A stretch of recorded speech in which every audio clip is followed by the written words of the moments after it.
Morning church.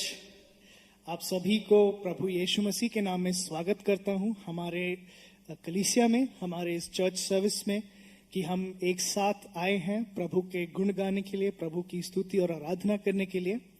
तो हम गाना गाने के पहले आइए हम प्रभु को याद करते हैं, प्रभु की ओर अपने मुख को मोड़ते हैं and let us look to him, हम इस समय को उनके हाथ में सौंपते हैं। प्रभु धन्यवाद कि आपने हमें आज सांस दी है कि हम गाना गा पाएं, कि आपने हमें बुद्धि दी है कि हम आपको याद करें। प्रभु आपने हमें कम्युनिटी दिया है कि जिसके साथ हम आपके चरणों पे बैठे हैं। प्रभु इस समय को हम आपके हाथ में सौंपते हैं। ये सभी चीजें यीशु मसीह के नाम पे मांगते हैं, आमीन।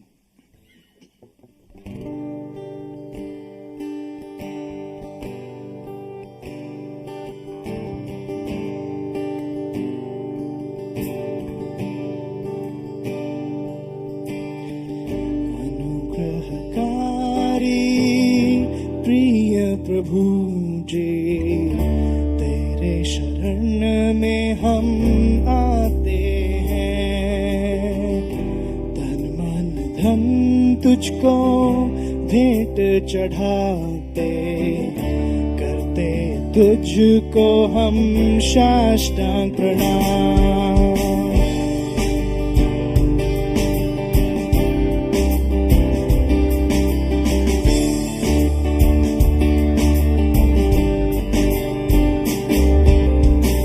हर दिन तू हमें आशीष देता, गिरने से हमको बचा के तू रखता।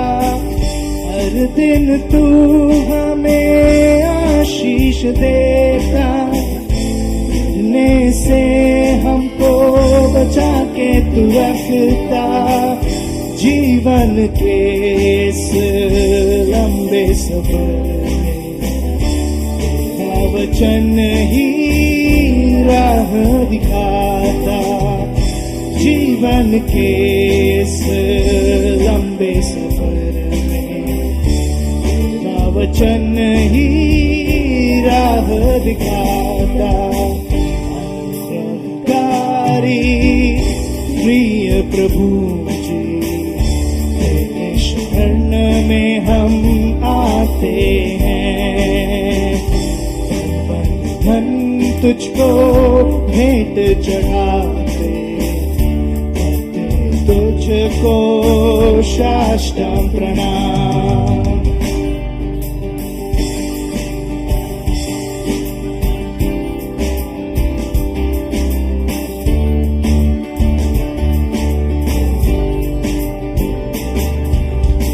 संकट क्लेश तो आते रहेंगे, तेरा अनुग्रह काफी है हर पल। संकट क्लेश तो आते रहेंगे, तेरा अनुग्रह काफी है हर पल। हम तेरे कामों में चलते रहेंगे, जित हमारी होगी आखिर जरूर। हम तेरे कामों में चलते रहेंगे, जीत हमारी होगी आखिर जरूर। अनुग्रहकारी प्रिय प्रभु जी तेरे शरण में हम आते हैं, धन तुझको भेंट चढ़ाते, तुझको हम साष्टांग प्रणाम।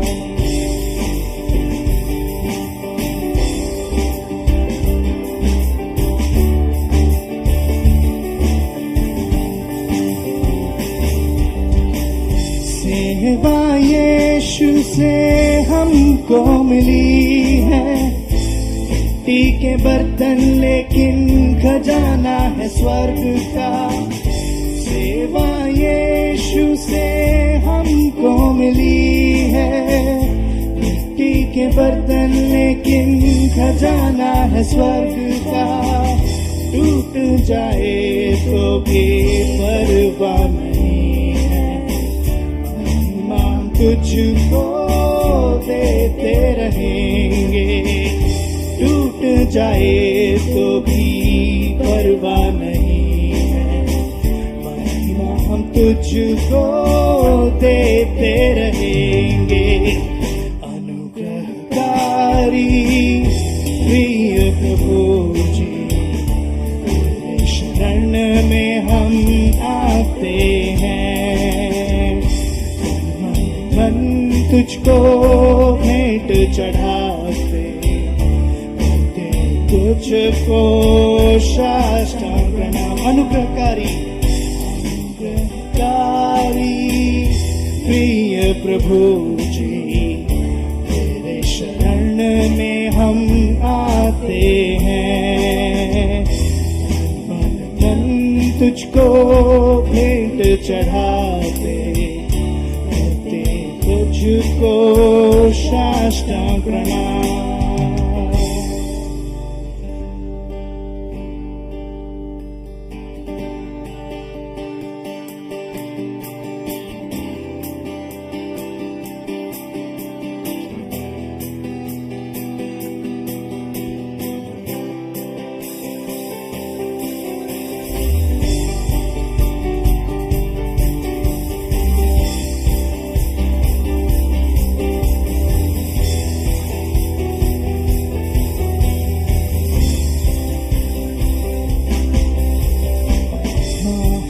विश्वासयोग्य प्रभु,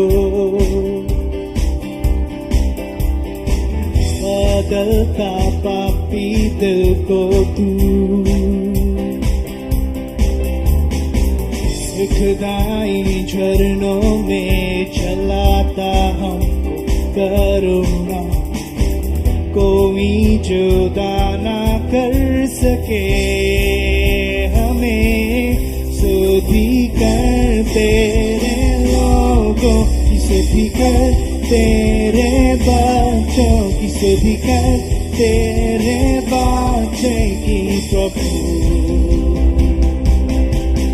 तेरा अनुग्रह काफी है, तेरा अनुग्रह काफी है, तेरा अनुग्रह काफी है मेरे लिए।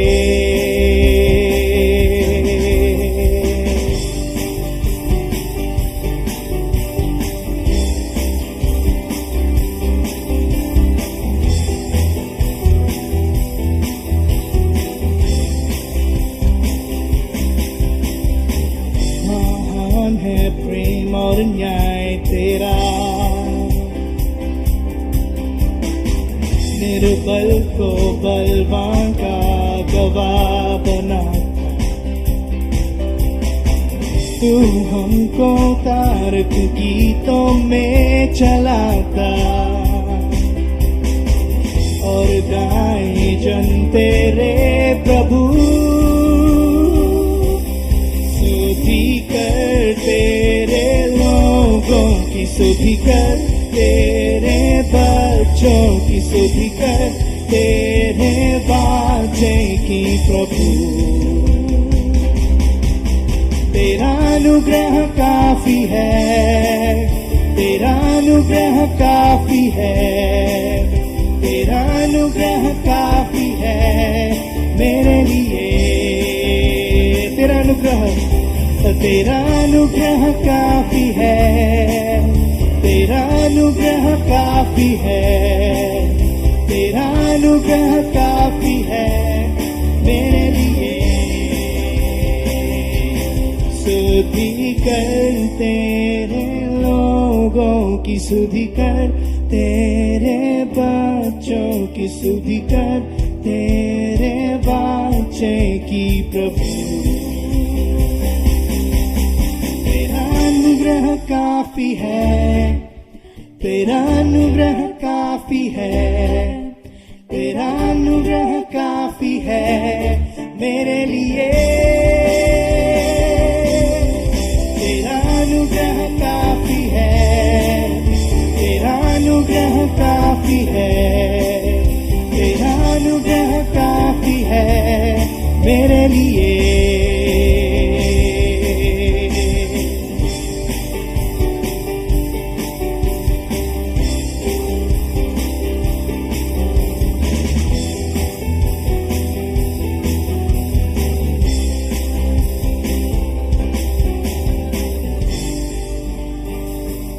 हर दिन हर पल के लिए प्रभु का अनुग्रह काफी है, चाहे वो सुख का समय हो चाहे दुख का समय हो, हम ये याद रखते हैं। और आइए हम प्रभु के सामने घुटने टिकाकर प्रार्थना करते हैं। प्रभु, हम धन्यवाद करते हैं कि आपने हमें इतना जो टेक्नोलॉजी दिया है कि हम आपका वचन सुन पाए, आपके गीत गा पाए प्रभु।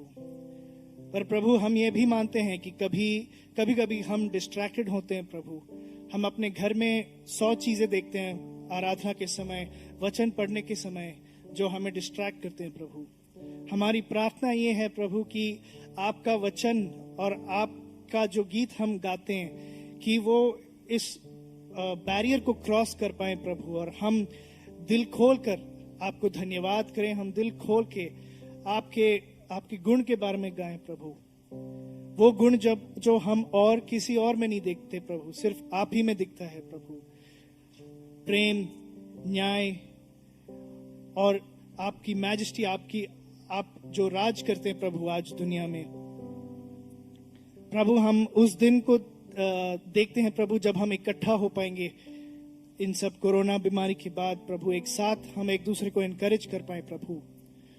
और उससे बढ़कर हमारी आशा है प्रभु कि हमारा समय जो है इस दुनिया में, जब वो खत्म हो जाएगा, आप हमें आपके पास लेके जाएंगे, तो हम हजारों साल से जो आपके गुण गा रहे हैं, हजारों साल से जो विश्वास योगी रहे हैं प्रभु आपके वचन के साथ, उनके साथ हम बैठकर आपकी हम जय जयकार करें प्रभु। आप हमें मदद करें प्रभु कि हम अपने नजरों को आपकी ओर टिका पाए प्रभु, कि और कुछ भी जो डिस्ट्रैक्शंस आए, जब भी हम आपके सामने आते हैं, अकेले या फिर फैमिली के साथ या बाकी भाई बहनों के साथ, कि हमारा फोकस, हमारा जो गोल है प्रभु, कि वो आपके पास आए और हम हमेशा एक पवित्रता को कि हम पीछे चले, कि हम अपने दिलों को साफ रखने की कोशिश करें प्रभु, कि हम उन चीजों से नजर हटाएं प्रभु जो हमें गिराते हैं, जिससे हम स्टम्बल करते हैं, और आपकी ओर हम देखें प्रभु।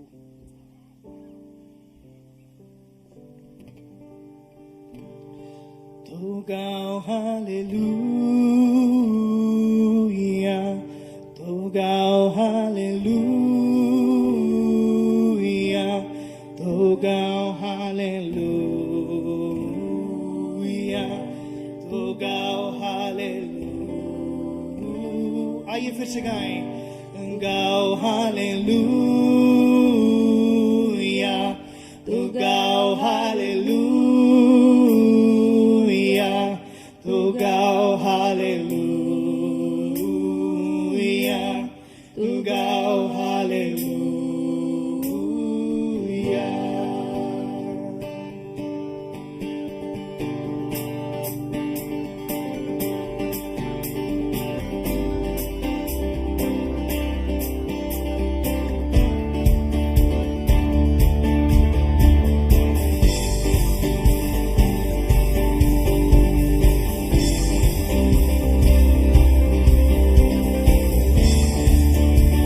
हमें छुड़ाया है पापों के जाल से। आइए आवाज उठाकर गाएं, यीशु ने हमें छुड़ाया है पापों के जाल से, यीशु ने हमें बचाया है शैतान के जाल से, यीशु ने हमें छुड़ाया है पापों के जाल से, यीशु ने हमें बचाया है शैतान के जाल से। तो गाओ हालेलुया, तो गाओ हालेलुया, तो गाओ हालेलुया, तो गाओ हालेलुया।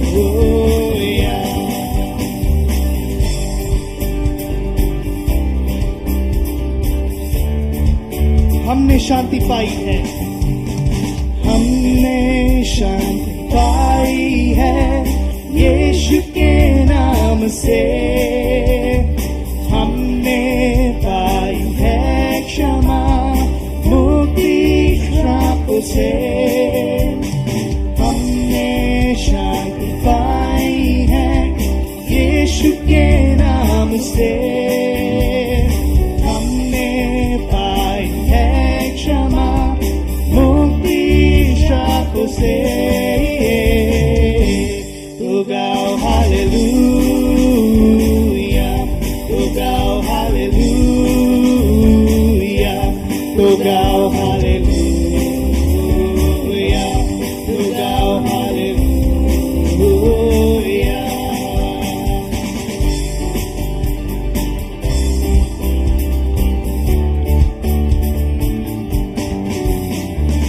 अब हम ना डरेंगे, यीशु जो साथ है, शैतान से हम लड़ेंगे यीशु के नाम से। अब हम ना डरेंगे, यीशु जो साथ है, शैतान से हम लड़ेंगे यीशु के नाम से। तो गाओ हालेलुया, तो गाओ हालेलुया, तो गाओ हालेलुया, तो गाओ हालेलुया।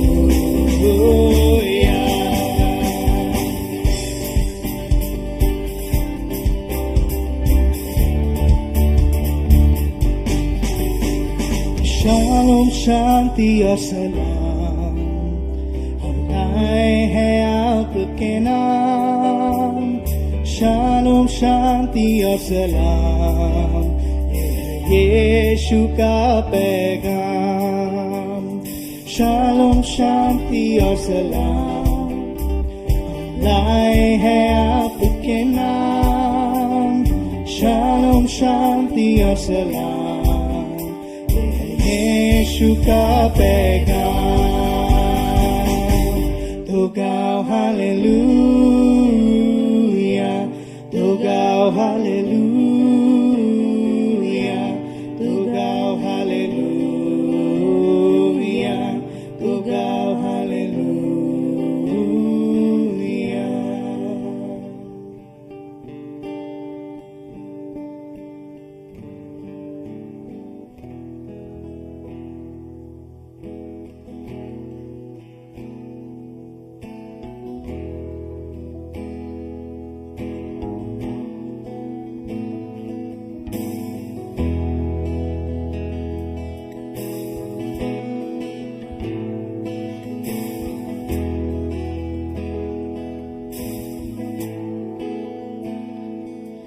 तेरी स्तुति मैं करूं, आराधना करूं दिल से, दिल से। तेरी स्तुति मैं करूं, आराधना करूं दिल से, दिल से। मेरी सांसों में तेरा नाम रहे, मेरी सांसों में तेरा नाम रहे, ऐ प्रभु तू ही तू। तेरी स्तुति मैं करूं, आराधना करूं दिल से, दिल से।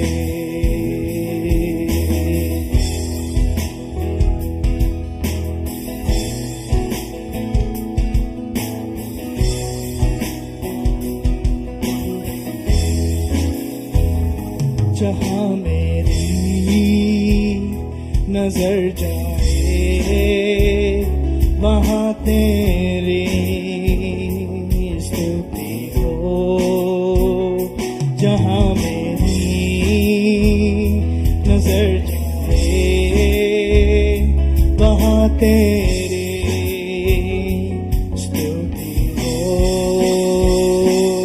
सारी दुनिया का रखवाला तू, सारी दुनिया का रखवाला तू है यीशु, तू ही तू। तेरी स्तुति मैं करूं, आराधना करूं दिल से, दिल से।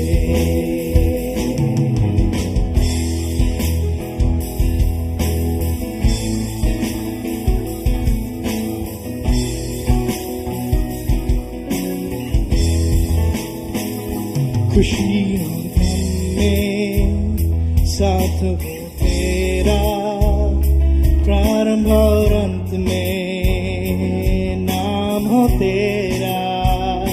खुशी और गम में साथ हो तेरा, प्रारंभ और अंत में नाम हो तेरा। मेरे जीवन का सहारा तू, मेरे जीवन का सहारा तू, मेरे जीवन का सहारा तू, मेरे जीवन का सहारा तू है प्रभु, तू ही तू। तेरी स्तुति मैं करूं, आराधना करूं दिल से, दिल से।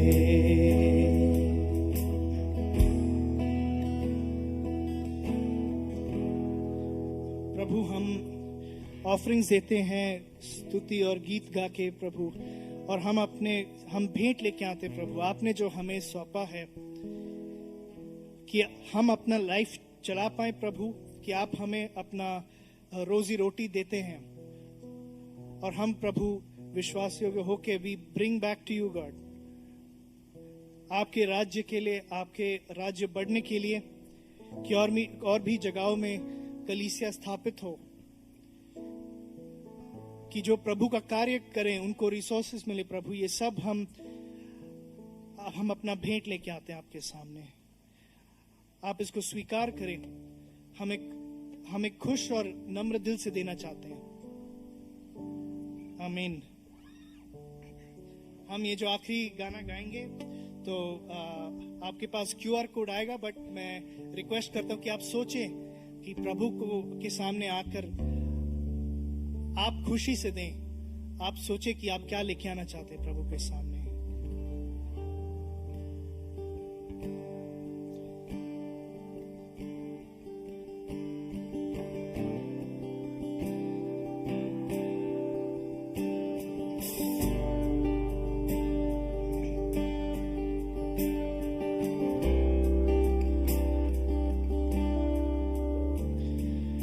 यीशु बुला रहा,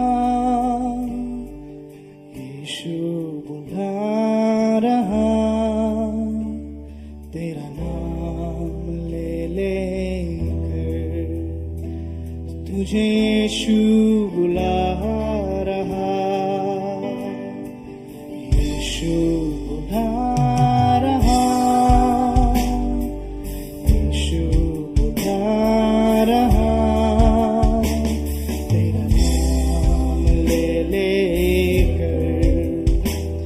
तुझे यीशु बुला रहा।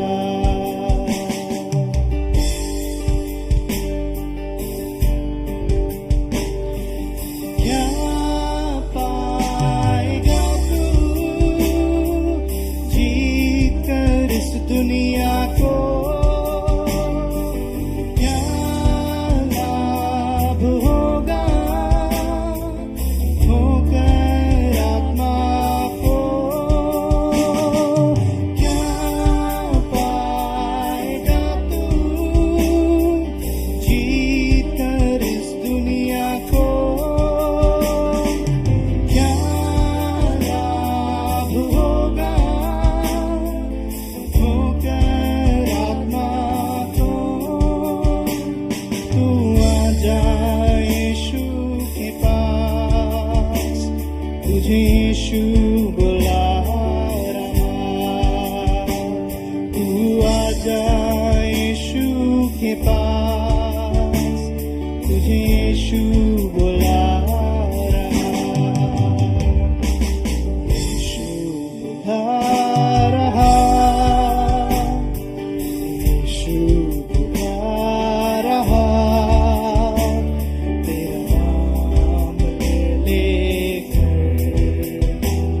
तुझे यीशु बुला रहा।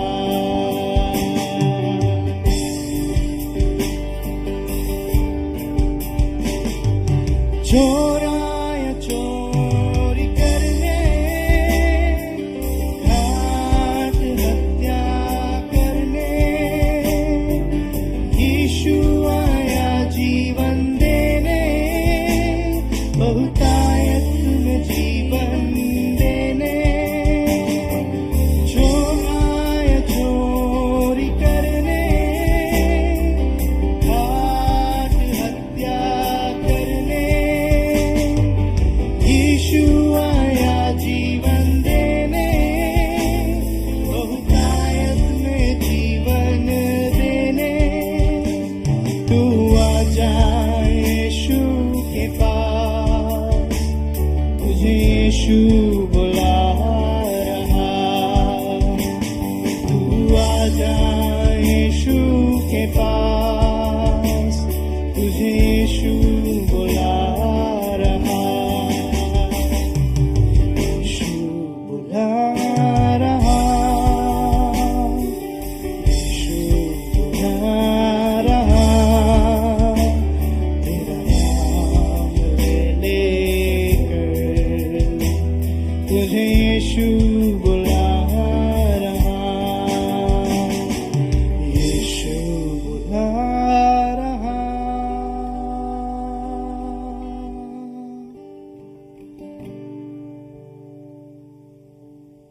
प्रभु, आज वचन के द्वारा हमारे दिलों में आप बदलाव लाएं। जिनको आप आज बुला रहे हैं प्रभु, हम प्रार्थना करते हैं कि आपके पवित्र आत्मा की जो कम्युनिकेशन है, की जो बातें हैं, that they would be amplified, Lord, कि लोगों का दिल नम्र हो प्रभु आपका वचन रिसीव करने के लिए। ये चीजें हम प्रभु यीशु मसीह के नाम पे मांगते हैं, आमीन।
गुड मॉर्निंग, आप सभी को जय मसीह की एंड आप सभी का स्वागत है आज की इस सभा में।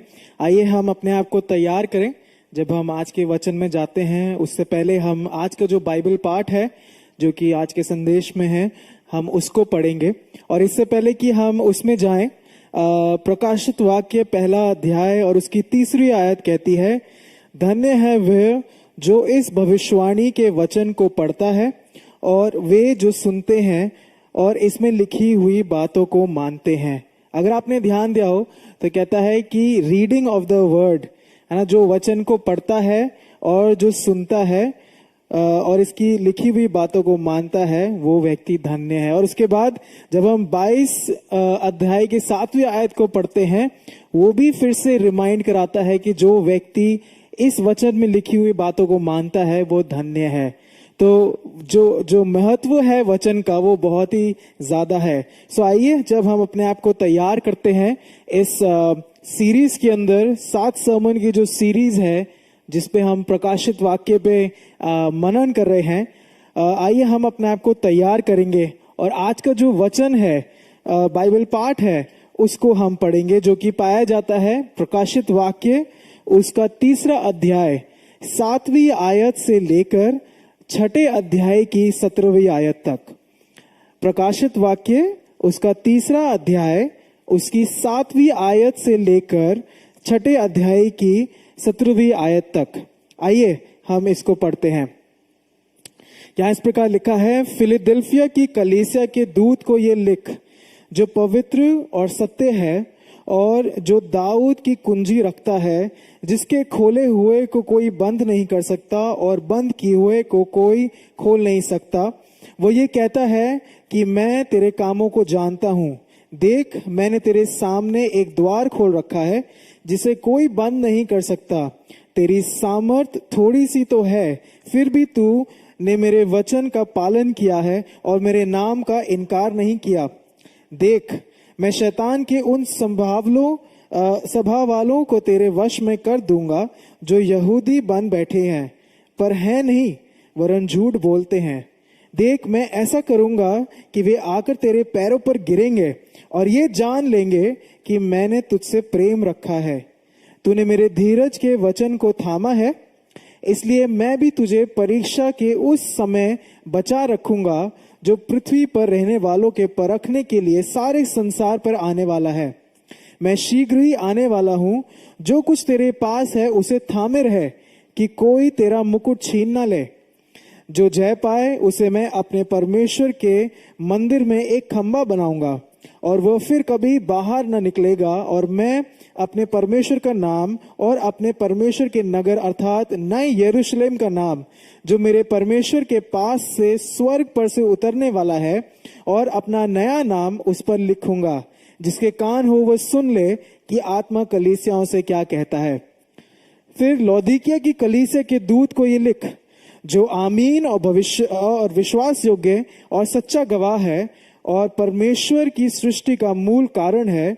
वो ये कहता है कि मैं तेरे कामों को जानता हूं कि तू ना तो ठंडा है और ना गर्म। भला होता कि तू ठंडा या गर्म होता, इसलिए कि तू गुनगुना है और ना ठंडा है और ना गर्म। मैं तुझे अपने मुंह से उगलने पर हूं।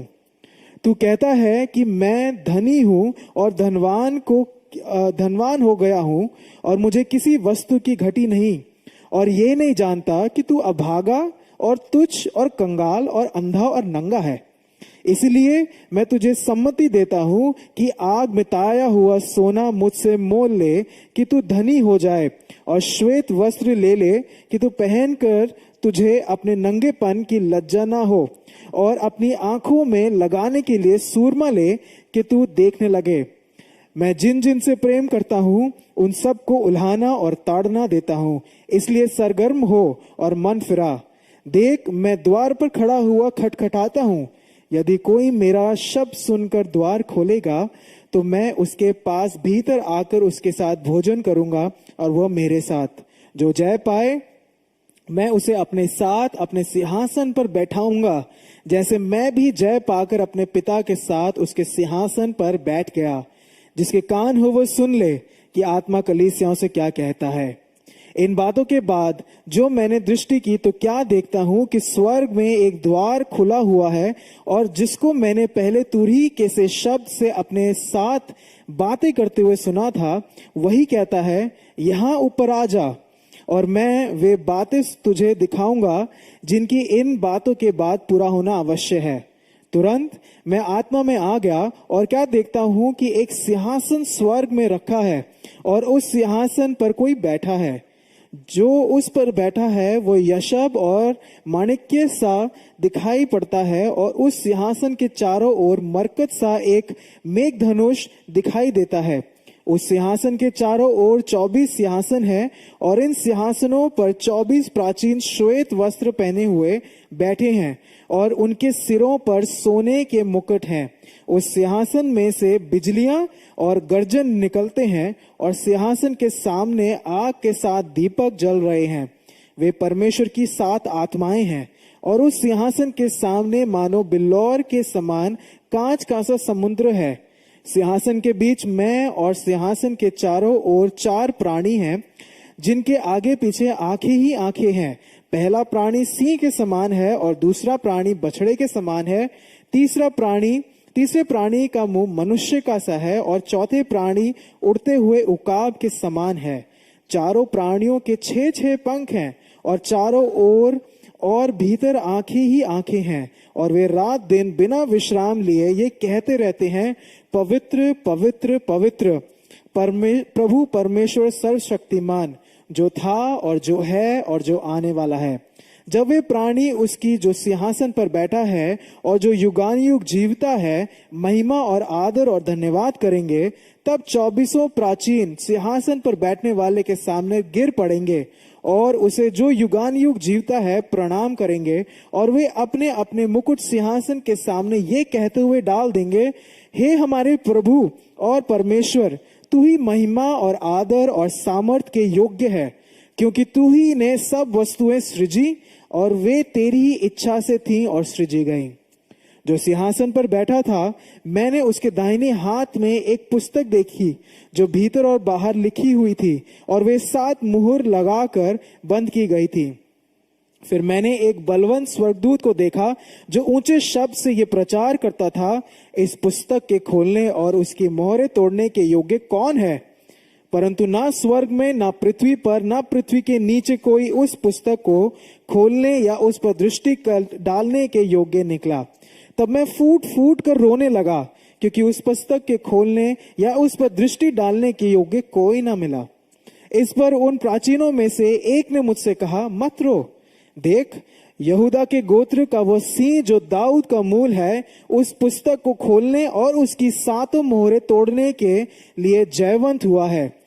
तब मैंने उस सिंहासन और चारों प्राणियों और प्राचीनों के बीच में मानो एक वध किया हुआ मेमना खड़ा देखा। उसके 7 सींग और 7 आंखें थीं। ये परमेश्वर की 7 आत्माएं हैं जो सारी पृथ्वी पर भेजी गई हैं। उसने आकर उसके दाहिने हाथ से जो सिंहासन पर बैठा था, वो पुस्तक ले ली।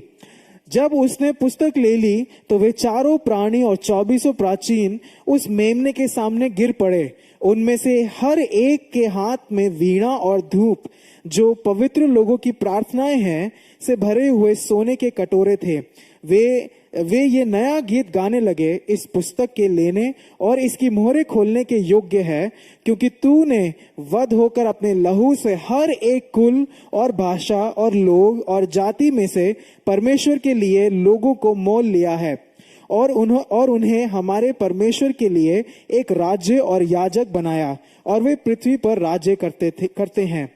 जब मैंने देखा तो उस सिंहासन और उस प्राणियों और प्राचीनों के चारों ओर बहुत से स्वर्गदूत का शब्द सुना, जिनकी गिनती लाखों और करोड़ों की थी, और वे ऊंचे शब्द से कहते थे, वध किया हुआ मेमना ही सामर्थ और धन और ज्ञान और शक्ति और आदर और महिमा और धन्यवाद के योग्य है। फिर मैंने स्वर्ग में और पृथ्वी पर और पृथ्वी के नीचे और स्वर्ग की और समुद्र की सब सृजी हुई वस्तुओं को और सब कुछ को जो उनमें है, ये कहते सुना, जो सिंहासन पर बैठा है उसका और मेमने का धन्यवाद और आदर और महिमा और राज्य युगानुयुग रहे। और चारों प्राणियों ने आमीन कहा, और प्राचीनों ने गिरकर दंडवत किया।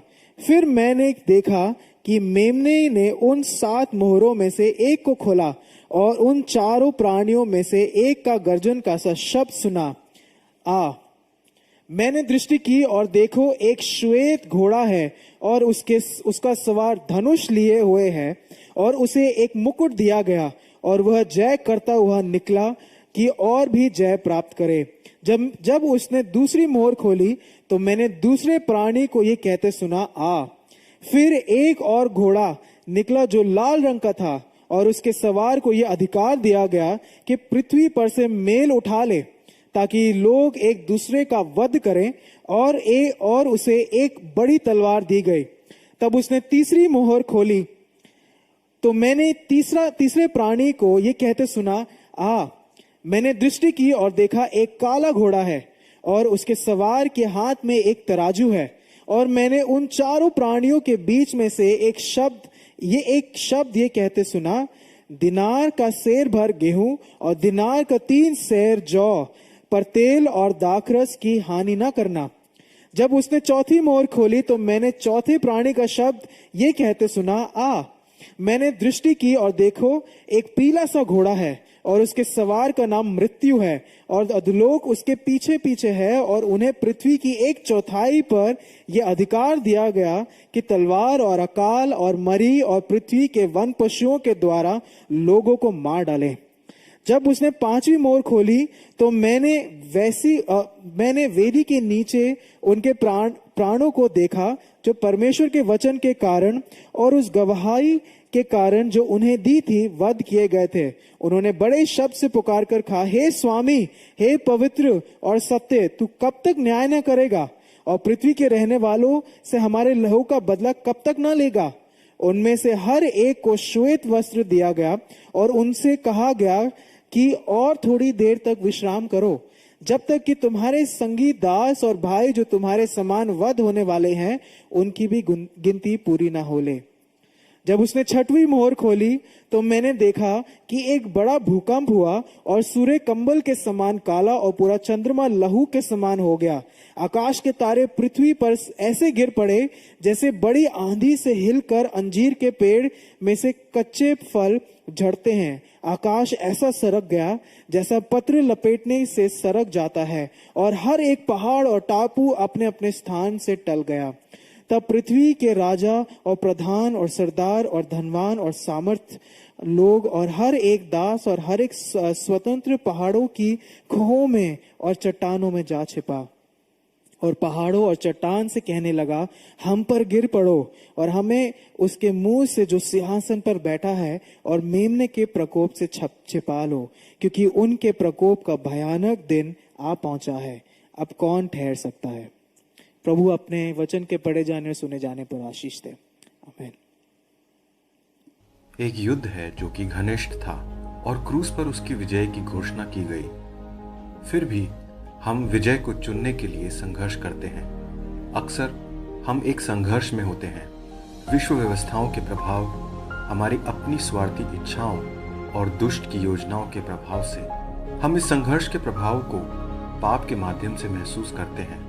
हम अक्सर डरते हैं, हम निराश हो जाते हैं और हार मान लेते हैं। लेकिन प्रभु का वचन पाप और मृत्यु की हार और झूठ को उजागर करता है। वचन घोषणा करता है प्रभु यीशु मसीह के आगमन की। यह हमारे संघर्षों की आशा का रूप है। इस संसार पर उसका राज्य चुने।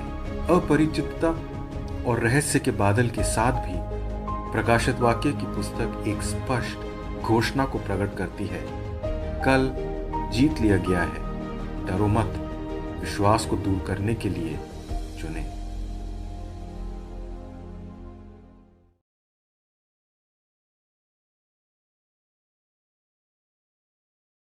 धन्यवाद हो कि प्रभु ने हमें मौका दिया एक दफा और मिलकर आराधना करने का। और धन्यवाद देना चाहूँगा आज की वर्शिप टीम का, भाई फिलिप एंड उनकी पूरी टीम। आज हम लोग मन से दोबारा एक साथ मिलके वर्शिप कर सकते हैं। धन्यवाद देना चाहूँगा पास्टर हर्षित का कि उन्होंने वचन पढ़ा।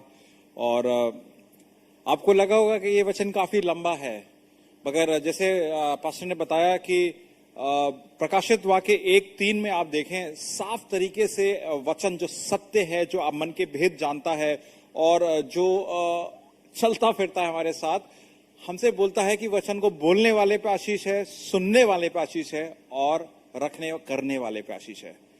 तो पास्टर हर्षित, आपने आज वचन बोला तो आपको आशीष मिली, हमने वचन सुना, हमें आशीष मिली। और अब हम पे दायित्व आता है वचन को निभाने का, आशीष मिली। ऐसे ही आशीष नहीं है कि आप प्रार्थना करें आशीष, प्रभु हमें भी रिस्पॉन्सिबिलिटी देता है और ये मेरी और आपकी रिस्पॉन्सिबिलिटी बनती है। आइए प्रार्थना करते हैं वचन में जाने से पहले। धन्यवाद देते हैं प्रभु जी आज के इस दोपहर का। धन्यवाद देते हैं इस अवसर का मालिक कि हम पूर्ण तरीके से तो नहीं मिल पा रहे हैं, मगर जितने भी भाई बहन हैं एक साथ मिलके वर्शिप कर रहे हैं, आपको आपकी ओर अपनी निगाहें केंद्रित कर रहे हैं।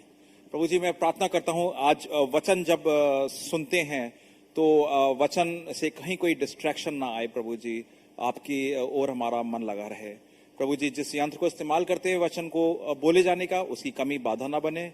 ये सारी प्रार्थनाएं प्रभु यीशु मसीह के नाम से मांगते हैं, आमीन। आप लोगों ने डिस्कवरी चैनल देखा होगा और उस चैनल पे आपने देखा होगा कि अलग अलग किस्म के प्रोग्राम्स आते हैं। सबसे ज्यादा दिलचस्प प्रोग्राम होता है जिसमें जो शिकार कैसे करते हैं बड़े खूंखार शिकारी, और उसमें दो तीन काफी टॉप लेवल पे आते हैं। एक तो है ऑर्का किलर व्हेल, और फिर शेर।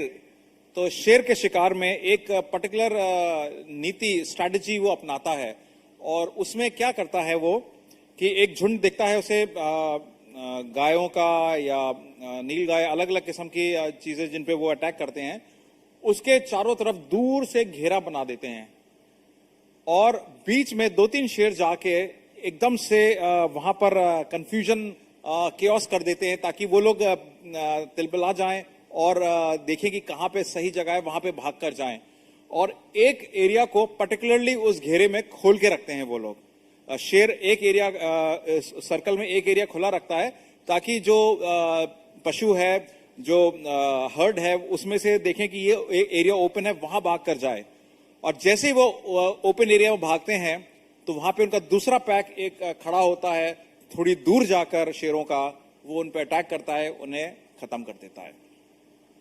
बहुत अच्छी स्ट्रैटेजी है। इसमें हम परसेंटेज वाइज देखा जाए तो 90 से 95% हमेशा सक्सेस मिलती उन्हें। आज शैतान भी यही स्ट्रैटेजी मेरे और आपके ऊपर अपना रहा है।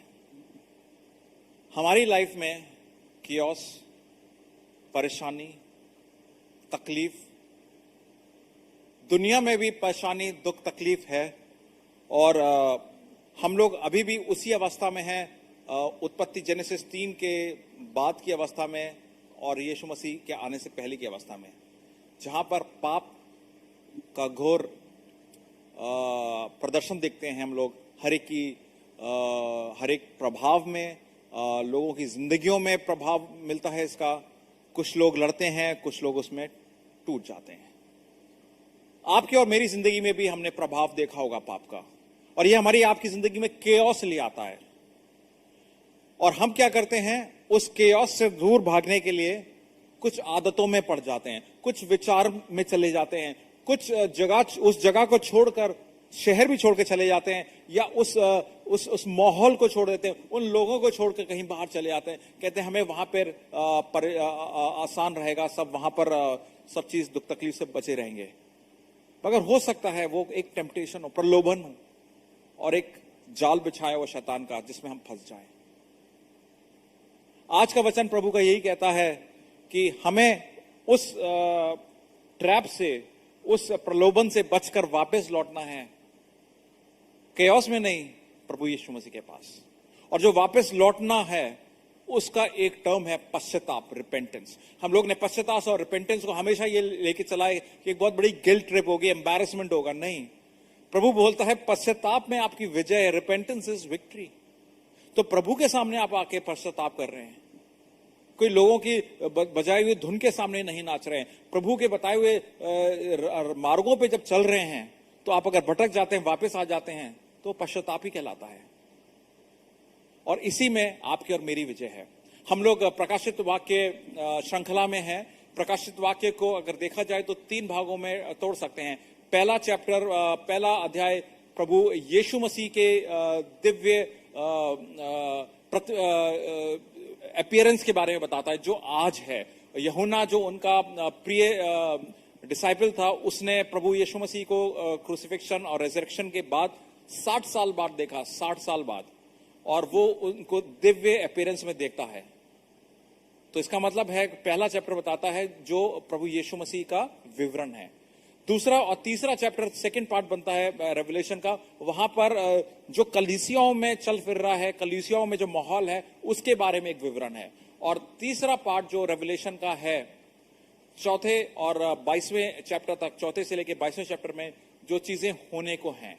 तो पहला चैप्टर, पहला बात बताता है प्रभु यीशु मसीह का विवरण। दूसरा चैप्टर बताता है कलीसिया, दूसरा तीसरा चैप्टर बताता है कलीसियाओं का विवरण। और तीसरा भाग जो है, चौथे से लेकर 22वें अध्याय तक आने वाली चीजों का विवरण। इसका मतलब है कोई चीज छुपी नहीं है, और यही मतलब है प्रकाशित वाक्य। वाक्य पे प्रकाश पड़ चुका है। रेवलेशन में मतलब एक रिवील हो चुका है। और अंग्रेजी में देखेंगे तो रेवलेशन जो है, एस नहीं लगा, रेवलेशंस नहीं है, एक प्रकाशित वाक्य है, एक उजागर सत्य है। आज का वचन हमें बताता है प्रभु यीशु मसीह की जीत हमें बोलती है कि पश्चाताप में विजय है। प्रभु यीशु मसीह की जीत बताती है हमें पश्चाताप में विजय है। पश्चाताप किन चीजों से?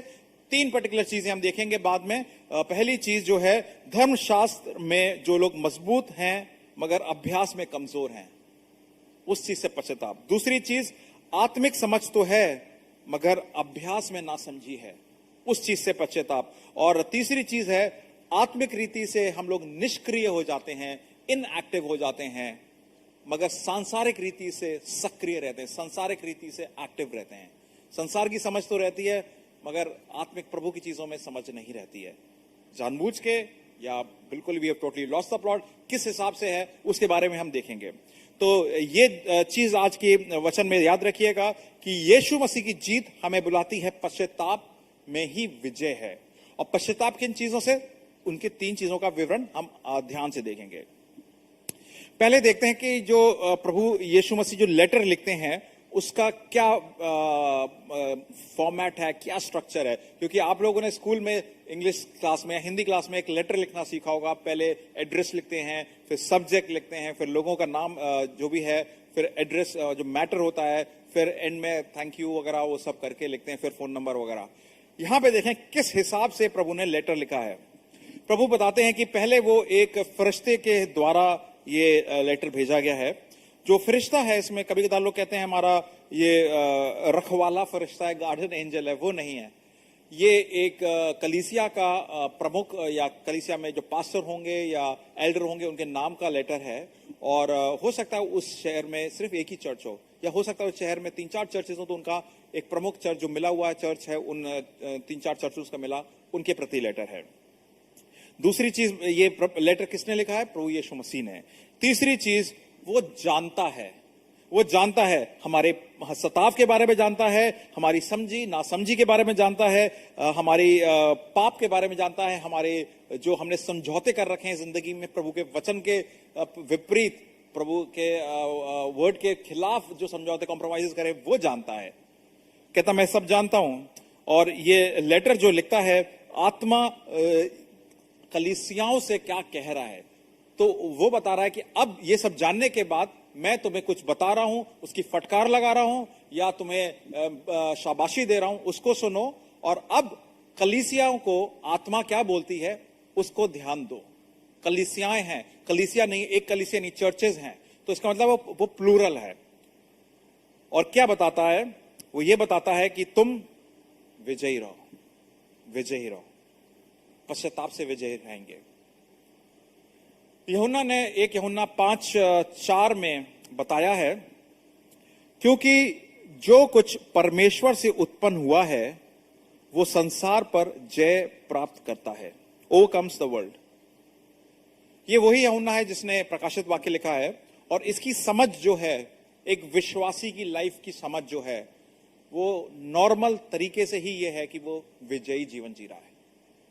विश्वासी जो है, अगर वो विजयी जीवन नहीं जी रहा है तो उसको अपना आप को जांचना पड़ेगा कि खास क्या मेरा जीवन इतना गिर गया है, क्या मेरा जीवन इतना सताव से लैस हो गया है कि मैं विजयी नहीं रहा हूं।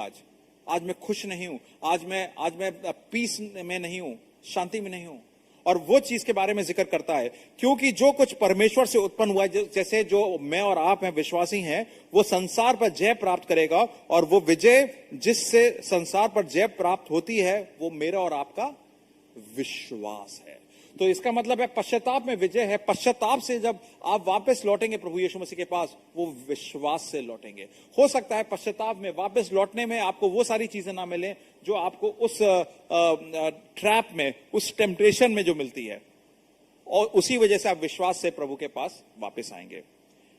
ये कैसे होगा? यूहन्ना ने 16:33 में बताया है, मैंने ये बातें, प्रभु यीशु मसीह के बारे में बोलते, मैंने ये बातें तुम्हें इसलिए कही है कि तुम्हें मुझ में शांति मिलेगी, मुझ में परिपूर्णता मिलेगी, मुझ में संयम मिलेगा, मगर संसार में तुम्हें क्लेश मिलेगा, संसार में रहोगे तो अधूरे रहोगे, संसार में रहोगे तो खंडर बनकर रहोगे, परंतु ढांढस बांधो, मैंने संसार को जीत लिया है। बी ऑफ करेज, क्योंकि मैंने संसार में विजय प्राप्त करी है। जो तुम मेरे साथ रहोगे तो तुम भी विजय ही बने रहोगे। एक चीज इसमें नोट करने की है, विजय के बारे में जो लिखा है उसका हिंदी में अगर आप ग्रीक में देखें तो जो उसका बेस वर्ड है वो निकोस है, मतलब जहां से नाइकी आता है। आपने जूते देखे होंगे, नाइकी के जूते आते हैं, और उनका एक एड आया था, जस्ट डू इट। वही प्रभु का वचन भी कह रहा है, ढांढस बांधो, just be courageous, just do it. उन्होंने भी मेरे ख्याल से एड यहीं से निकाला होगा, उसके बारे में समझ। तो आप देखिए कि प्रभु का वचन जो है इतना एनकरेजमेंट लाता है कि जो विषय प्रभु के बारे में प्रचार भी नहीं कर रहे हैं वो भी उससे एनकरेजमेंट पाते हैं और अपनी चीजों को बेचते हैं। तो ये एक मेरे लिए एक नई समझ थी इसके बारे में देखने में। और ये विजय किस टाइप का है? उत्पत्ति 3:15 में प्रभु बोलता है सर्प से, जो शैतान है, कि तेरा सर कुचला जाएगा। वहां पे जीत की घोषणा हो चुकी है। और प्रभु यीशु मसीह जब प्रलोभन में, टेम्पटेशन में फंसाने की कोशिश करता है शैतान, तो उसको अपने वचन के वार से काटते हैं, खत्म करते हैं उस टेम्पटेशन को। वहां पे एक विजय घोषित करते हैं और क्रूस पे सबसे बड़ी विजय घोषणा होती है, जो 1 कुरिन्थियों 15 में लिखा है। वहां पर वो विजय स्थित होते हैं, विजय स्थापित होते हैं, और वो मेरे और आपका विजय का भी कारण बनता है। आइए हम हर एक पत्र को देखेंगे, डिटेल में नहीं जाएंगे। पिछले साल हमने एक सर्मन हर चर्च के बारे में करा था। इस बार हम एक चार्ट के थ्रू देखेंगे वो प्रभु हमसे क्या बोल रहे हैं हर एक चर्च के बारे में।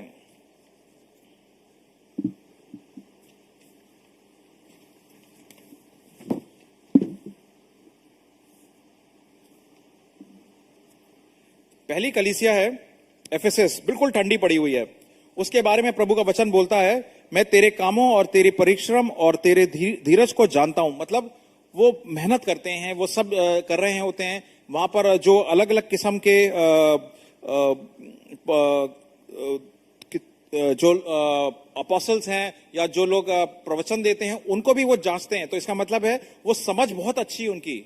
उनका जो आप ये कह सकते हैं कि पाठन है वो काफी अच्छा है। मगर प्रभु यीशु मसीह उनसे एक चीज कहते हैं, पर मुझे तेरे विरुद्ध ये कहना है कि तूने अपना पहला सा प्रेम छोड़ दिया है। पहला सा प्रेम प्रभु यीशु मसीह, क्योंकि ये कलीसिया जो थी लगभग 62 और 65 में स्थापित हुई थी, और अपोलस के साथ स्टार्ट हुई थी। और वहां पे जब जब पौलुस गया था तब ये कलीसिया मतलब काफी सारे संघर्ष के साथ स्टार्ट हुई थी। और जब वो स्थापित हुई थी तो उनका जो प्रेम प्रभु यीशु मसीह की तरफ था वो अब ढल गया है। अब दूसरे किस्म का प्रेम हो गया, अपने आप से प्रेम करने लगे, अपनी मेहनत से, अपने अकम्प्लिशमेंट से। तो प्रभु कहते हैं कि वहां से फिर सेकंड चर्च जिसके बारे में जिक्र है वो स्मरणा का चर्च है, वो सताव वाला चर्च है। और उस चर्च के बारे में ये लिखा है कि मैंने तेरे क्लेश और तेरी दरिद्रता को जानता हूं, परंतु तू धनी है, और जो लोग अपने आप को यहूदी कहते हैं और है नहीं पर शैतान की सभा के हैं, उनकी निंदा को भी जानता हूं। मतलब प्रभु यीशु मसीह उनकी सताव को कमेंड कर रहे हैं। आप चार्ट को अगर फॉलो करेंगे तो वहां पर वो सताव को कमेंड भी कर रहे हैं, और उनके प्रति कोई फटकार नहीं है। बस उनसे कहते हैं कि डरो मत, विश्वास योग्य बने रहो। तीसरा चर्च जो है वो परगमम का चर्च है। वो समझौता करने वाला चर्च है, वो समझौता कर चुका है। और उसके बारे में लिखा है, मैं ये जानता हूं कि तू वहां रहता है जहां शैतान की सिंहासन है, तू मेरे नाम पर स्थिर रहता है। उसको शाबाशी देते हैं कि तुम मेरे नाम पे बने हुए हो, मगर पर मैं तेरे विरुद्ध कुछ बातें कहना चाहता हूं कि क्योंकि तेरे यहां कुछ ऐसे भी हैं जो बिलाम की शिक्षा को मानते हैं, जिसने बलाक को इजरायलियों के आगे ठोकर का कारण रखना सिखाया था। मतलब तुम लोग जो हो एक कॉम्प्रोमाइजिंग चर्च हो, दुनिया के तरीकों में अब लुप्त हो चुके हो, हम तुम्हें पहचान नहीं पा रहा हूं। तो कह रहे हैं वहां से तुम पश्चाताप करके वापस आओ।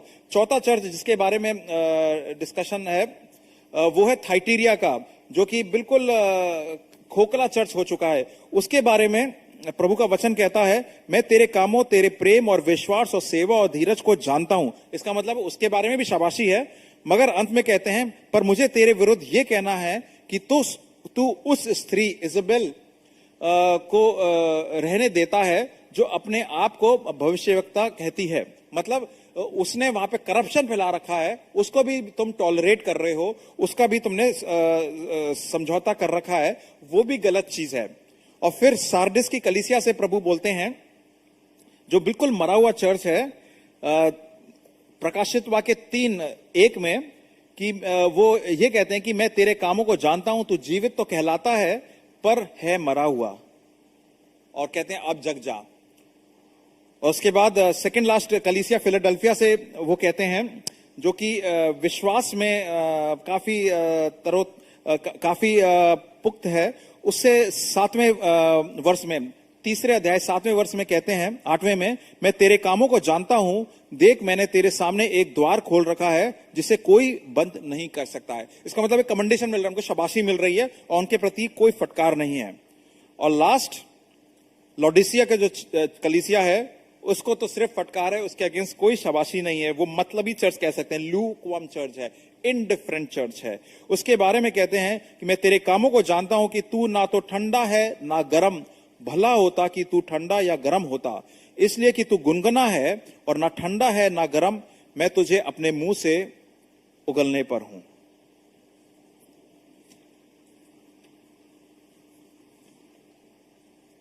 प्रभु का वचन हमें बता रहा है कि प्रभु यीशु मसीह की विजय हमें वापस बुलाकर कहते हैं कि तुम मेरे विजय में रहो, और जब वापस लौटोगे तो तुम्हारी वो विजय है। वापस लौटना पश्चाताप है, तो पश्चाताप में विक्ट्री है। और पश्चाताप किन चीजों से?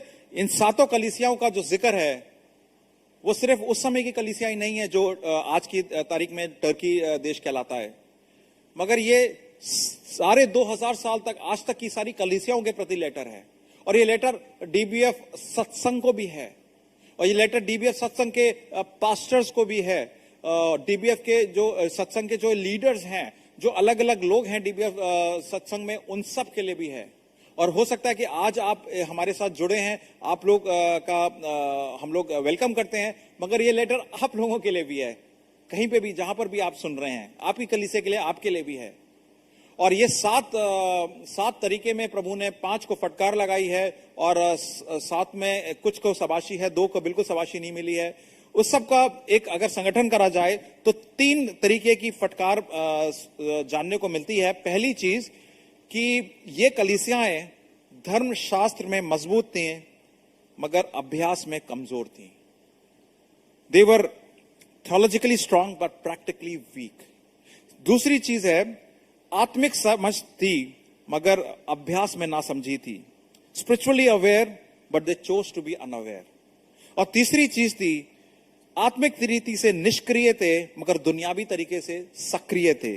Spiritually inactive but worldly wise very active. और ये तीनों चीजें आज मैं और आपको अपनी लाइफ में जांचनी पड़ेंगी। इस कलीसिया के अगुवाओं को जांचनी पड़ेंगी कि कलीसिया, क्योंकि हमें जवाब देना है प्रभु यीशु मसीह को आने वाले दिनों में, कि ये कलीसिया मेरी कहीं ऐसी तो नहीं है। तो आज देखते हैं कि हम ये कैसे इसको जांचते हैं और कैसे परखते हैं। तो डीबीएफ सेंट्रल दिल्ली की कलीसिया है, तो जायज बात है कि दिल्ली का प्रभाव भी इस कलीसिया पे होगा, क्योंकि हमें नमक ज्योति का कार्य दिया गया है, तो हमें दिल्ली पे प्रभाव करना है। हो सकता है दिल्ली हम पे भी प्रभाव करे। तो पहली चीज देखते हैं, धर्मशास्त्र में मजबूत, अभ्यास में कमजोर कैसे हो सकते हैं। दिल्ली एक ऐसा शहर है जो बहुत बिजी है, बहुत सारा काम होता है। लगभग 1.5 करोड़ की आबादी रहती है, और जिन दिनों पे एनसीआर से लोग आते जाते हैं तो 2 करोड़ की आबादी हो जाती है on a normal working day. 2 crore की आबादी वाला शहर में किस तरीके का प्रभाव मेरे कलीसिया पे आ रहा है, मेरे पे आ रहा है, मेरे परिवार पे आ रहा है। बिजी चर्च है, बिजी सिटी है, काफी सारा काम होता है यहाँ पर। और यहाँ पर सबसे अच्छा करने का एक तरीके से लड़ाई सी है कि सबसे अच्छा दिखना चाहिए। कोई गलत बात नहीं है, मगर सबसे अच्छा दिखना मेरे लिए भगवान बन गया, मेरे लिए प्रभु बन गया। मेरा प्रभु प्रभु नहीं है, मगर प्रभु तक जाने का जो मीन्स है, एक्सेलेंस, वो मेरा प्रभु बन गया है। तो इसका मतलब है फेलियर जहां पर होगा तो उसको मैं लात मार दूंगा, जहां पर जरा सा भी बदबू आएगी या अच्छा नहीं होगा तो उसको मैं हटा दूंगा। जहां पर कोई लाइफ में फेल हो चुका है, खत्म हो चुकी है उसकी लाइफ, उसको कोई सहानुभूति करने वाला भी नहीं होगा। और उस कलीसिया का जिक्र है ये कि जानकारी बहुत है, डॉक्ट्रिन्स हैं, थियोलॉजी है, ये प्रोग्राम है, वो प्रोग्राम है, बजट है, सब कुछ सब फिट बैठा हुआ है, मगर प्रेम नहीं है। कहीं डीबीएफ सत्संग या डीबीएफ सेंट्रल या डीबीएफ की कलीसियाएं कहीं ऐसी तो नहीं बन गई हैं। सारी चीजें मेरी लाइफ में सब सेट हैं, इन्वेस्टमेंट सेट है, बच्चों की पढ़ाई सेट है, नॉर्मल वेकेशन जा रहा हूं, सेविंग्स हैं। मेरे को एक्चुअली प्रभु से भी कोई मतलब नहीं बनता है, बट हाँ टाइट्स देनी है, घंटा मार के आना है, ये करना है तो कर लेते हैं, कहने को होगा कि हम रिलीजियस हैं, मगर प्रभु की खास जरूरत नहीं है मेरे को। कहीं ऐसा चर्च तो नहीं बन गया, कहीं मैं और आप ऐसे तो नहीं बन गए। जजमेंटल हो जाते हैं इस सिचुएशंस में, अपने अकम्प्लिशमेंट्स में लोग विश्वास करने लगते हैं, प्रभु तक को भी स्क्रूटनाइज करते हैं, प्रभु को भी जांचने लगते हैं। अरे प्रभु, आप इस टाइप के प्रभु नहीं हो मेरे वाले, तो ये पार्ट रहने देते हैं, हम वो वाले पार्ट को अपना लेते हैं। यीशु मसीह वो मेमने को लेके खटखटा रहे हैं, वैसा ही यीशु मसीह मुझे पसंद है। ऐसा वाला यीशु मसीह पसंद नहीं है जो मेरे को फटकार लगाए, वो वाला यीशु मसीह पसंद है। और जज करेंगे एक दूसरे को कि आप ये भाषा बोलते हैं, आप इस डायलेक्ट में बोलते हैं, आप ऐसे बोलते हैं, आप ये कपड़े पहनते हैं, आपका ग्रुप वो है, आपका कॉलेज वो है, तो उस तरीके से जज होते हैं लोग। चार्ल्स स्पर्जन जो काफी अच्छे प्रचारक माने गए हैं, प्रचारकों का कुमार उनको बोलते हैं, उन्होंने बोला था, I hate high churchism as I hate Satan. वो बोलते हैं कि मुझे कलीसियाओं का जो ऊंची नाक वाला जो प्रभाव है, जो ऊंची नाक वाला जो उनका एक एटीट्यूड है, उससे मुझे नफरत है जैसे मुझे शैतान से नफरत है। कहीं मेरी और आपकी इस दिल्ली शहर के प्रभाव में ऊंची नाक तो नहीं हो गई है डीबीएफ सेंट्रल? अगर हो गई है, समय है पेशाब करने का। और यहां स्टार्ट होता है पास्टर से, स्टार्ट होता है लीडर से, स्टार्ट होता है डीकन से, स्टार्ट होता है कलीसिया से। दूसरी चीज है कि आत्मिक समझ तो है मगर अभ्यास में ना समझी है। कौन सी ऐसी चीज है दिल्ली की जो मुझे प्रभाव कर रही है? दिल्ली एक बहुत बड़ा एक छठवां अंश दुनिया का इंडिया में रहता है, और इंडिया दिल्ली से चलती है। और अभी आपने देखा होगा कि कैबिनेट रिशफलिंग हुई है, और काफी सारी स्टोरीज आई हैं अखबार में, अच्छा ये इसको यहाँ कर दिया, उसको उधर कर दिया। I don't want to comment on that. इस चर्च में हम कोई इस चर्च के द्वारा हम किसी चीज को एंडोर्स नहीं करते हैं, इस टाइप के कमेंट्स को। मैं आपको बता रहा हूं कि ये सिटी पॉलिटिकल सिटी भी है, और उसका प्रभाव मेरी और आपकी लाइफ में आ जाता है। और पॉलिटिक्स में आप देखते हैं स्टोरीज में कि ये जब मेरे साथ था, मेरा काम जब तक निकल रहा था तो बहुत अच्छी बात है, काम खत्म हो गया तो दूसरे का हाथ पकड़ लिया, तीसरे का हाथ पकड़ लिया। कहीं मैं और आप इस तरीके के तो नहीं बन गए हैं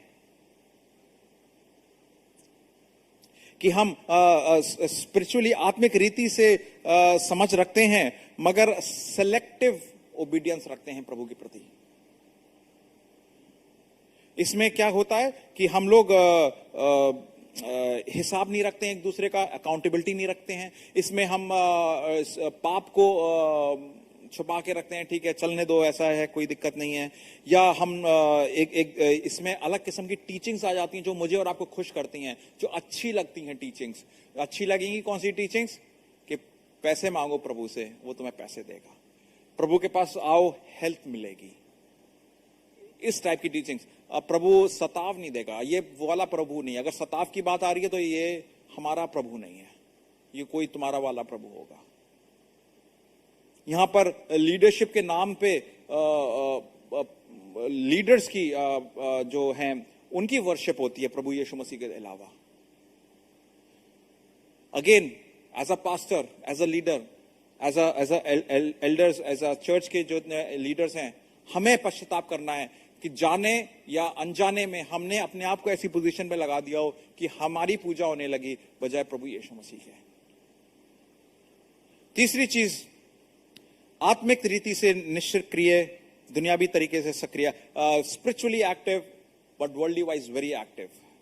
कौन सा ऐसा प्रभाव है दिल्ली का जो इस कलीसिया को आज हमें स्पिरिचुअली इनएक्टिव कर रहा है? पहली वाली इंग्लिश कलीसिया में, इंग्लिश सर्मन में भी मैंने ये शेयर करा था।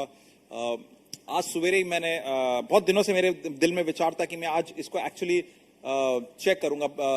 सवेरे में टाइम्स ऑफ इंडिया हमारा आता है और उसमें एक दिल्ली टाइम्स करके एक अखबार आता है, उसमें छोटा सा सेक्शन होता है, अखबार का सेक्शन होता है, 12 पेज का था। आज संडे का आता है तो बड़ा आता है, तो मैंने कहा देखें भाई दिल्ली टाइम्स में क्या न्यूज है दिल्ली की।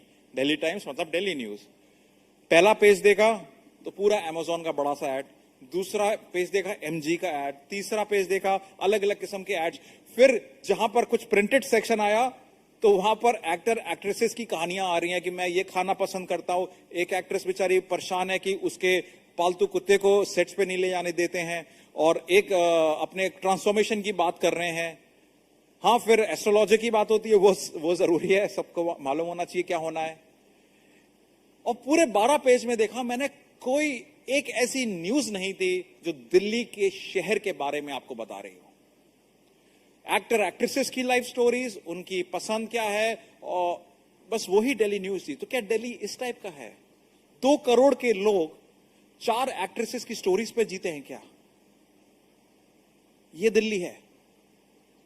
क्योंकि ये अगर दिल्ली है तो इसका मतलब वाकई में ये दिल्ली एक अपीयरेंस का दिल्ली है। ये वैसा शहर है जो सच्चाई को कारपेट के नीचे छुपा देता है, और जो भी हमारा असलियत है उसको दबाकर वही चीज दिखाएंगे जो हमें एक दूसरे को दिखाने योग्य है या सुपरफिशियल है। अगर ये वो वाली दिल्ली है तो कहीं इस टाइप का प्रभाव मेरी और आपकी लाइफ में तो नहीं आ गया, मेरे और आपके चर्च में तो नहीं आ गया? अगर है तो उससे मुझे और आपको रिपेंटेंस करना होगा। कैसे हो सकता है वो? हो सकता है कि इस चर्च में एक हम अपने रेपुटेशन पे जी रहे हो कि अरे डीबीएफ है, 50 साल पुराना चर्च है, वो चलता रहेगा, सब चीज ठीक है, अब तो कुछ बोल नहीं सकता, प्रभु भी कुछ नहीं बोलेगा।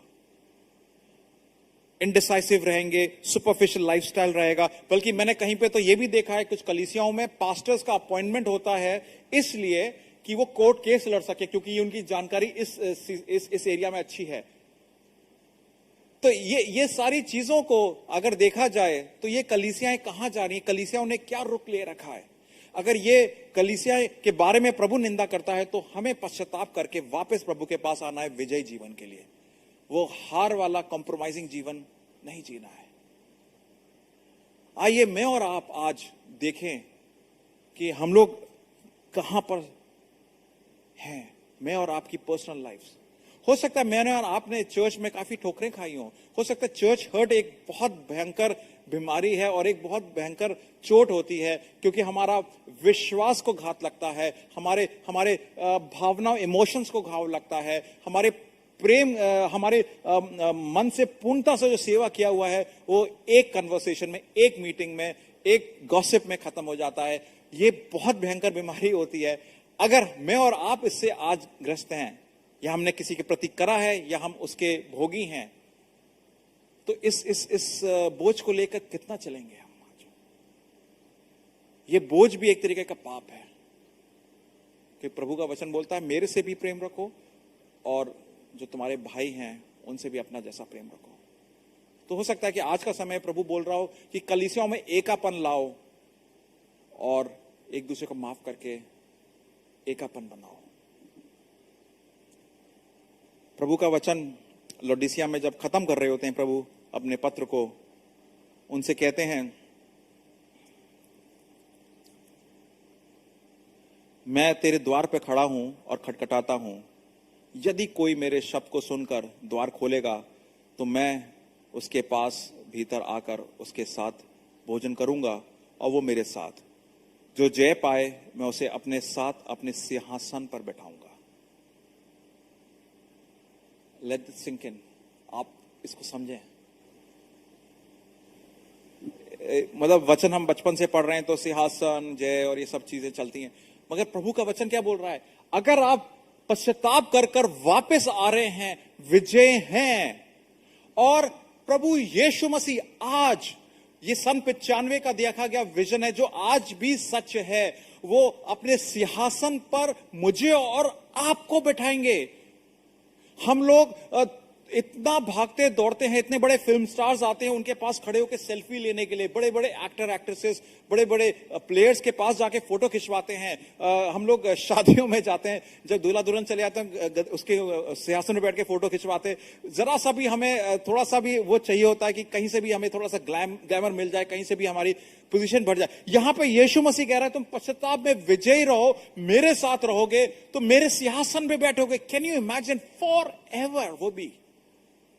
ऐसा नहीं कि आपको बैठा दिया, अच्छा भैया आप दुल्हा दुल्हन आ रहे हैं, चलो हटो। For ever. I don't know क्यों ऐसे मौके को हम गंवाएंगे। आज प्रभु यीशु मसीह बुला रहे हैं आपको। मैं हमारे वर्शिप टीम इस समय एक प्रार्थना को गाएंगे, और जब ये प्रार्थना गाएंगे तो ये समय होगा कि मैं और आप अपने जीवन को, अपनी समझ को खंगालें और देखें कि कौन सी ऐसी चीजें हैं जिससे मुझे और आपको पश्चाताप करना है और वापस आपके प्रभु यीशु मसीह के पास आना है विजय जीवन के लिए। प्रभु का वचन 1 पत्रस 5:6 में कहता है कि तुम्हारा विरोधी गरजने वाला शेर किसी को फाड़ खाने के लिए घूम रहा है। आज मैं और आप उसके ट्रैप में ना पड़े, उसके प्रलोभन में ना पड़े, प्रभु यीशु मसीह के पास आए। पहली चीज, अगर मुझे और आपको किसी को माफ करना है तो इस समय मन विचार बनाएं कि हम माफ करें। दूसरी चीज, आज प्रभु आपको अपने पास वापस बुला रहा है। हो सकता है आपने और मैंने प्रभु यीशु मसीह को किसी समय पे प्रभु माना हो, मगर आज हम उसके साथ नहीं चल रहे हैं। आज हम स्ट्रगल कर रहे हैं। हम कह रहे हैं कि मैं अपने आप में समझदार हूं, या मैं अपने हिसाब से जीवन जी लूंगा, या मेरे को आत्मिक रीति से मतलब नहीं है। प्रभु आज वापस बुला रहा है खुले हाथों से। आइए, ये समय होगा कि हम अपने मनों को खंगालें और जांचें और पश्चाताप से वापस आए।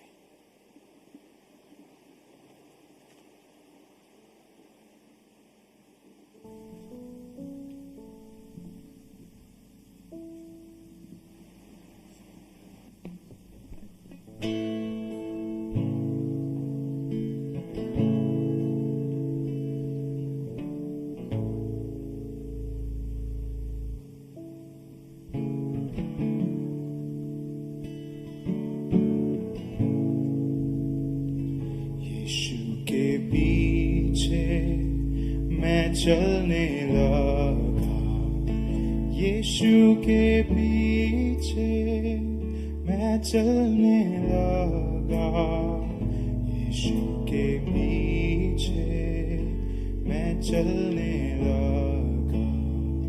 ना लौटूंगा,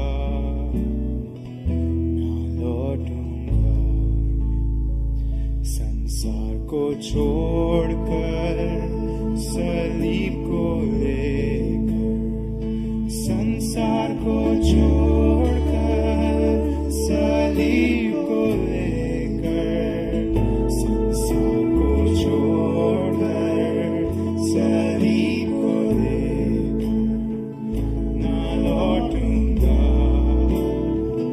ना लौटूंगा, ना लौटूंगा।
set free. Christ is enough for me. Christ is enough for me. Everything I need is in you. Everything I need.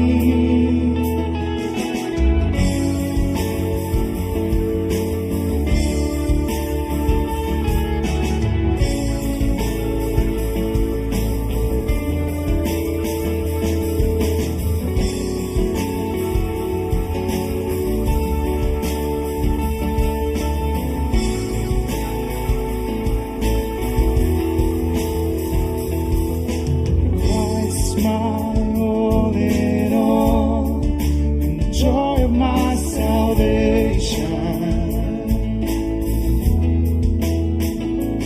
Now this hope will never fail. Heaven is our hope. Through every storm, my soul will sing. Jesus is here. To God be the glory. Christ is enough for me. Christ is enough for me. Everything I need is in you. Everything I need. Christ is enough. Christ is enough for me. Christ is enough for me.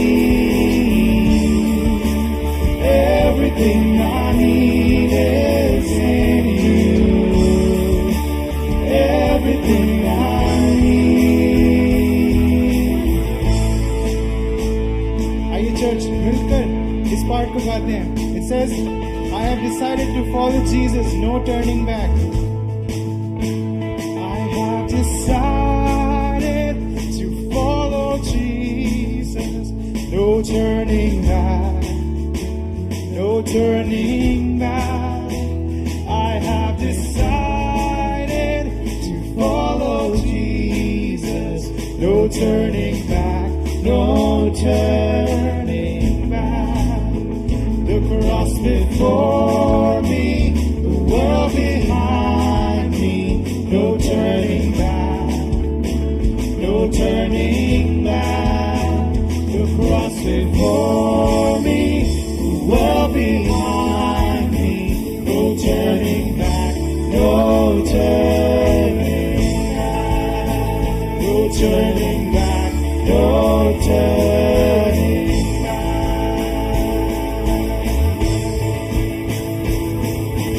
Christ is enough for me. Christ is enough for me. Everything I need is in you. Everything I need.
प्रभु यीशु मसीह की विजय हमें यही बताते हैं कि पश्चाताप में विजय है, पश्चाताप में विजय है।